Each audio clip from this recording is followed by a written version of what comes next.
Thank you for joining us.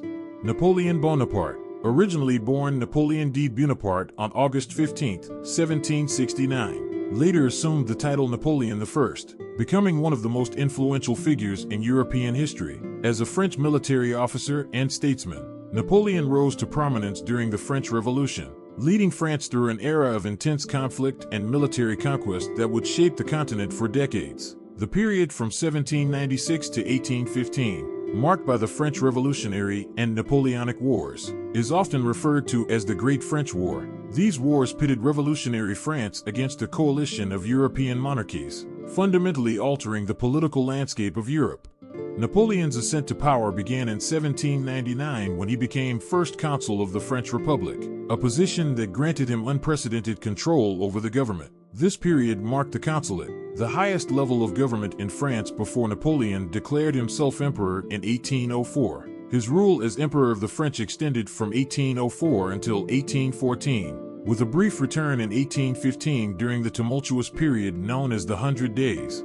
Born on the island of Corsica, an island in the Mediterranean Sea and one of the 18 regions of France, to a family of Italian heritage, Napoleon's paternal ancestors, the Bonapartes, hailed from a minor noble family in Tuscany that had settled in Corsica in the 16th century. His maternal lineage, the Remolinos, came from a noble family in Lombardy. Napoleon's parents, Carlo Maria Bonaparte and Maria Letizia Remolino, lived in the Maison Bonaparte in Ajaccio, where Napoleon was born. He was the second of 8 surviving children, with one elder brother, Joseph, and 6 younger siblings, Lucien, Elisa, Louis, Pauline, Caroline, and Jerome.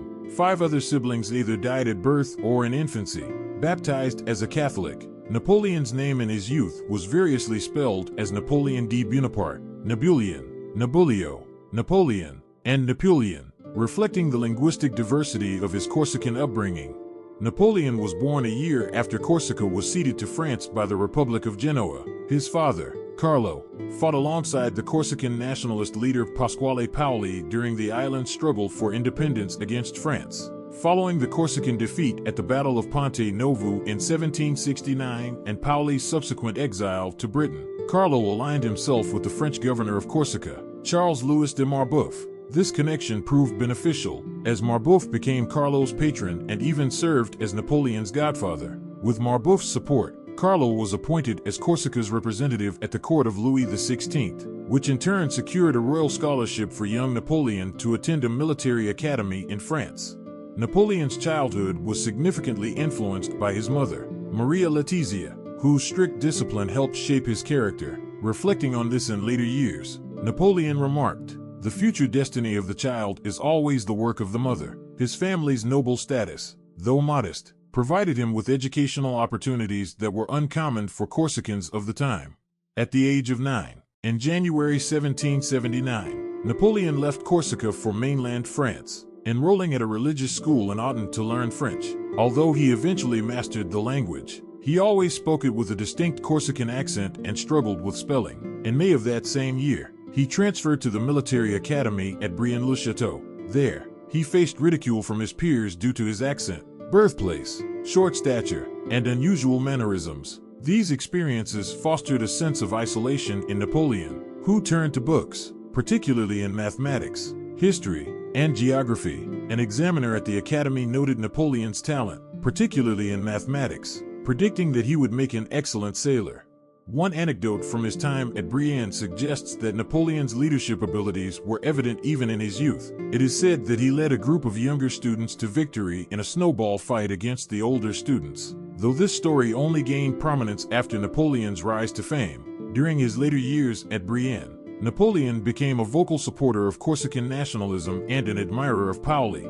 In September 1784, Napoleon was admitted to the prestigious École Militaire in Paris, where he trained to become an artillery officer. He excelled in his studies, particularly in mathematics, while also broadening his knowledge in geography, history, and literature. However, his struggles with French and German persisted. The death of his father in February 1785 forced Napoleon to complete the 2-year course in just 1 year due to financial constraints. He became the first Corsican to graduate from the École Militaire, having been examined by the renowned scientist Pierre-Simon Laplace.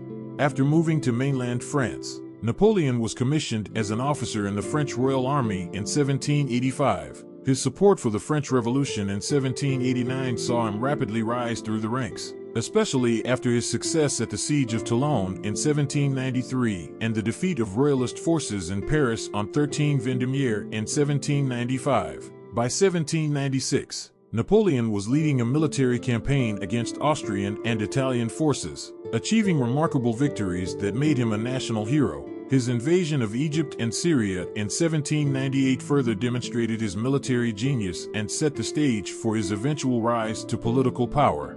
In November 1799, Napoleon orchestrated the coup of 18 Brumaire, overthrowing the Directory and establishing himself as first consul of the Republic. His victory at the Battle of Marengo in 1800 secured France's dominance in the War of the Second Coalition. In 1803, Napoleon made the historic decision to sell the Louisiana Territory to the United States, significantly altering the course of American history. By December 1804, Napoleon had consolidated his power to such an extent that he crowned himself Emperor of the French, a title that marked the peak of his influence. The resumption of hostilities with Britain after the breakdown of the Treaty of Amiens in 1805 led to the War of the Third Coalition. Napoleon's military prowess was on full display at the Battle of Austerlitz, where he achieved a decisive victory that led to the dissolution of the Holy Roman Empire. In the subsequent War of the Fourth Coalition, Napoleon defeated Prussia at the Battle of Jena in 1806 and marched his Grande Armée into Eastern Europe, culminating in the defeat of Russia at the Battle of Friedland in 1807. Seeking to expand his continental system, Napoleon invaded the Iberian Peninsula in 1808, installing his brother Joseph as King of Spain and igniting the Peninsular War. The War of the Fifth Coalition in 1809 saw Napoleon once again assert his dominance over Europe after his victory at the Battle of Wagram. However, Napoleon's fortunes began to wane following his disastrous invasion of Russia in 1812, which resulted in the catastrophic retreat of his army. By 1813, a coalition of Prussia, Austria, and Russia had formed against him, and Napoleon suffered a decisive defeat at the Battle of Leipzig. The following year, coalition forces invaded France and captured Paris, forcing Napoleon to abdicate in April 1814. He was exiled to the Mediterranean island of Elba, and the Bourbon monarchy was restored in France. In a dramatic turn of events, Napoleon escaped from Elba in February 1815 and returned to France, regaining power during the 100 Days. However, his final bid for power ended in defeat at the Battle of Waterloo in June 1815. Napoleon was then exiled to the remote island of St. Helena in the South Atlantic, where he spent the remaining years of his life. He died there in 1821 at the age of 51, likely from stomach cancer.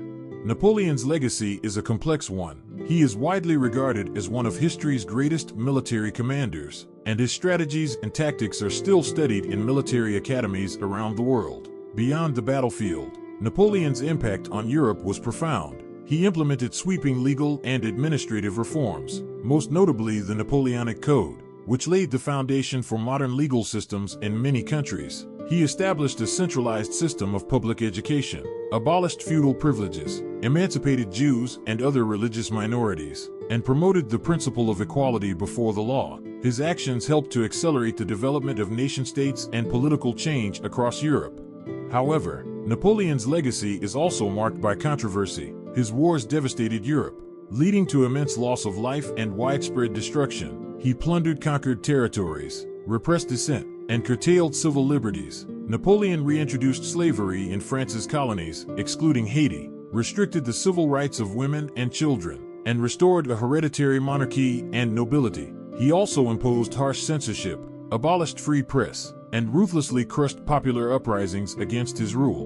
In the end, Napoleon's impact on history is undeniable, as he remains a figure of both admiration and debate, embodying the duality of a visionary leader and a tyrant. Finally, what lessons can be drawn from his legacy? Despite the many debates surrounding his legacy, Napoleon's influence on the course of European and world history is indisputable. After his final defeat at Waterloo and subsequent exile to St. Helena, Europe underwent a period of significant political reorganization known as the Congress of Vienna. This diplomatic conference aimed to restore the balance of power in Europe and prevent the rise of another figure like Napoleon. The Congress also sought to redraw the borders of European nations, a process that would shape the continent's political landscape for much of the 19th century. Napoleon's vision of a unified Europe under French influence, while ultimately unrealized, had far-reaching consequences. His conquest spread the principles of the French Revolution, such as legal equality, secularism, and the abolition of feudal privileges, across Europe. These ideas took root in many of the regions he conquered and continued to influence political movements long after his downfall. For example, the Napoleonic Code, which he implemented in France and in the territories he controlled, became a model for legal systems worldwide. Its emphasis on clear, written laws and equality before the law profoundly impacted legal traditions in Europe, Latin America, and beyond.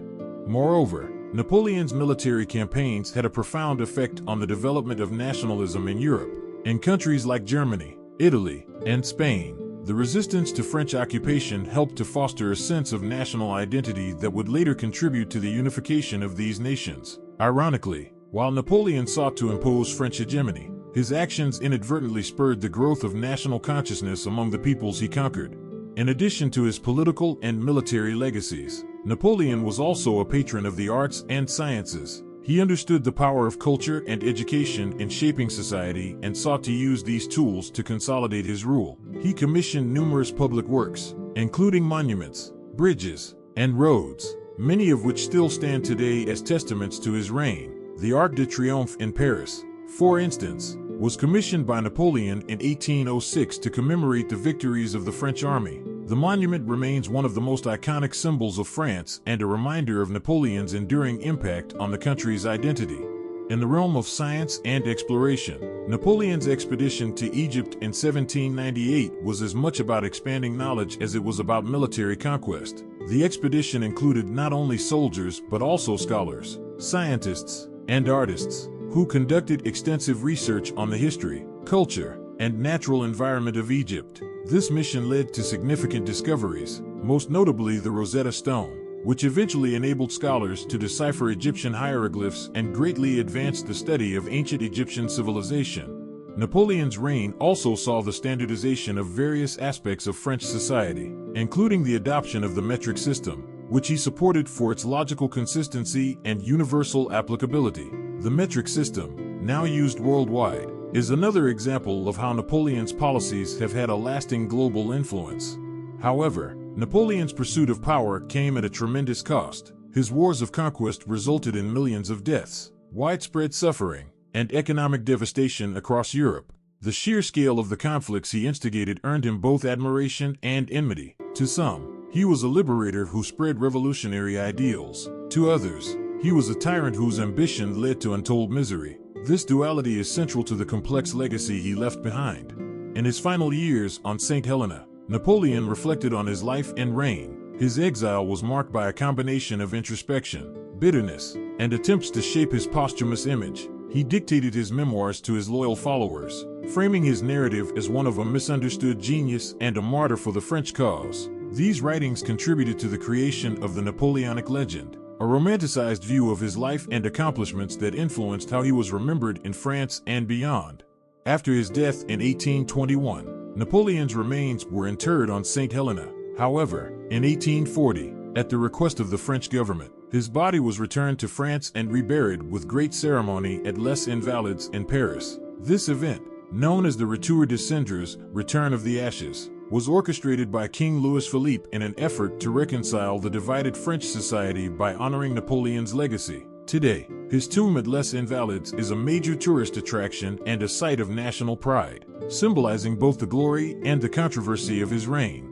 The Napoleonic Wars also had a profound impact on the development of international relations and military strategy. The scale and intensity of the conflicts necessitated innovations in military organization, logistics, and tactics. The concept of total war, in which a nation's entire resources are mobilized for the war effort, was exemplified by Napoleon's campaigns. His strategies, including the use of mass conscription and the corps system, where armies were divided into independent units capable of both offense and defense, revolutionized warfare and laid the groundwork for modern military practices. Napoleon's influence extended beyond Europe. His conflicts indirectly led to the decline of colonial empires and the rise of new nations. The Peninsular War, for instance, weakened Spanish control over its American colonies, contributing to the wave of independence movements in Latin America. Similarly, the disruption caused by the Napoleonic Wars in Europe provided the context for the Haitian Revolution, which led to the establishment of the first independent Black Republic. As a figure of both myth and history, Napoleon Bonaparte continues to captivate scholars, historians, and the public. His life, characterized by extraordinary achievements and catastrophic failures, remains a subject of endless fascination and debate. Napoleon's legacy is reflected in the enduring influence of his legal and administrative reforms, the continued study of his military strategies, and the ongoing discussion of the moral implications of his rule.